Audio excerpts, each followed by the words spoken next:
अस्सलाम वालेकुम नाजरीन, आप देख रहे हैं लाइव डॉक्टर शाहिद मसूद और मैं हूं महज शेर।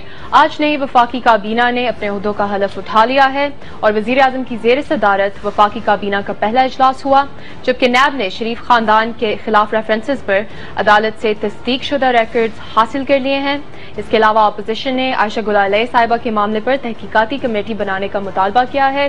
तहरीक इंसाफ का कहना है कि तहकीकात होनी चाहिए, लेकिन सियासी हरीफों की तहकीकाती कमेटी मंजूर नहीं। इन तमाम अहम सियासी डेवलपमेंट्स पर हम आज के प्रोग्राम में डिस्कशन करेंगे। हमारे साथ स्टूडियो में मौजूद हैं डॉक्टर शाहिद मसूद। अस्सलाम वालेकुम डॉक्टर साहब। वालेकुम जी, आपको भी नाज़रीन। डॉक्टर साहब, वफाकी काबीना में कुछ साबिक वजीर वापस अपने ओहदों पर चले गए हैं और काफी नए भी शामिल किए गए, लेकिन इसहाक डार साहब जिन पर नैब के रेफरेंसेस दायर किए गए हैं वो फिर से फाइनेंस मिनिस्टर बने हैं। डॉक्टर साहब, वजीर आजम क्या मैसेज देना चाह रहे हैं इन अपॉइंटमेंट? मैं आपको बताऊं, वजीर आजम शाहिद खान अब्बासी साहब तो नहीं है, मैं तो नवाज शरीफ साहब भी सारा मामला जो है तय कर रहे हैं। उन्होंने ही सारा इसको हतमी रंग दिया। इस वक्त सूरत हाल ये है कि हुकूमत बमुकाबला रियासत, यानी गवर्नमेंट वर्सेस स्टेट, ये जो गवर्नमेंट एक बनी है, ये जिसको मैं मजाहन कहता हूँ कि सल्तनत अब्बासी के दोबारा, क्योंकि शाहिद खान अब्बासी साहब वजीर आजम है, उनकी उन्होंने जो ये काबीना है, इसमें चंद शख्सियात को छोड़ के जो कि बड़ा मुनासिब और मुतदिल जिनका नुक्ता नजर है जी, इसमें उन्होंने जो मैसेज पैगाम है वो लश्कर कशी का है। मैं बात बहुत पहले कहता रहा हूं और आने वाले दिनों में जो वाकयात सामने आएंगे उसके नतीजे में मैं आज जो बात कह रहा हूं वो दुरुस्त साबित होगी।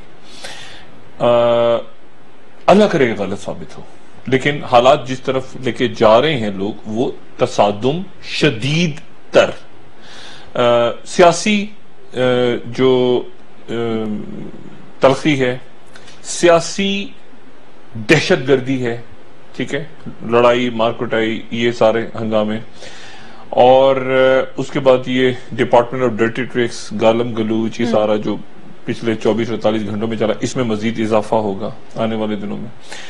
और ये बात आज मैं इन्वर्टेड कॉमर्स में कह रहा हूं, इससे पहले मैं इशारे करता रहा हूं, शहबाज शरीफ साहब और मियां नवाज शरीफ साहब के दरमियान शदीद तरीन इख्तिलाफात हैं इस वक्त, इससे पहले शायद कभी नहीं हुए।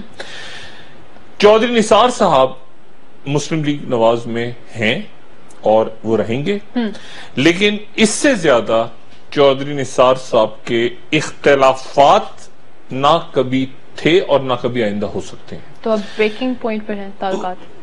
मतलब चौधरी निसार साहब मुस्लिम लीग नून में रहेंगे। चौधरी निसार साहब ने जिन लोगों के बारे में कहा था कि मियां साहब आपके नादान दोस्त हैं, आपका तसादुम चाहते हैं कि अदारों से हो जी, मैं आपको मशवरा दूंगा तसादुम की तरफ मत जाइएगा, मैं आपको, ये चौधरी साहब की वो याद करें। और आज चौधरी साहब ने क्या कहा है, लीडर कारकुन वो होते हैं जो लीडर के सामने सच बोले, बिल्कुल ठीक है, और सच्चा मशवरा दें।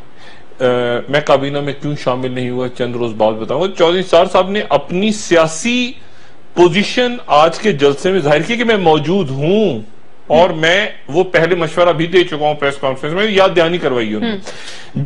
जिन लोगों के उन्होंने नाम लिए, उन लोगों को मियां नवाज शरीफ साहब ने अहम तरीन जगहों पे रख दिया। मसलन मिसाल के तौर पे इंतहाई मोहतरम ख्वाजा आसिफ साहब, जिनकी बातचीत ही नहीं है चौधरी साहब से, क्यों नहीं है इस पे कभी बाद में बात होगी, और जिनको बहुत ज्यादा मेरे ख्याल से जो इस्टेब्लिशमेंट है उनके कुछ तकारीर और उन बातों की वजह से उनको नहीं पसंद करते, उनको वजारत खारजा दी है जी, बिल्कुल। अच्छा, वो वजारत खारजा जो यानी आप समझ लें कि मियां नवाज शरीफ साहब ने अपने पास रखी और अपने बाद किसी को नहीं दी, और अपने बाद उस आदमी को दी जिनको चौधरी निसार पसंद ही नहीं करते। तो एक तरह से, अब मुझे नहीं पता ख्वाजा आसिफ साहब चाहते भी थे या नहीं चाहते थे, लेकिन वो वजारत जो किसी को नहीं दी, वो उन्होंने चौधरी निसार साहब के बिल्कुल मुखालिफ शख्स को दे दी जी। उसके बाद हमारे दोस्त मुशाहिदुल्लाह खान जो कि चले गए थे अपने एक बयान की वजह से, वो भी एस्टेब्लिशमेंट, तो मियां नवाज शरीफ साहब ने उनको भी दोबारा लिया है जी।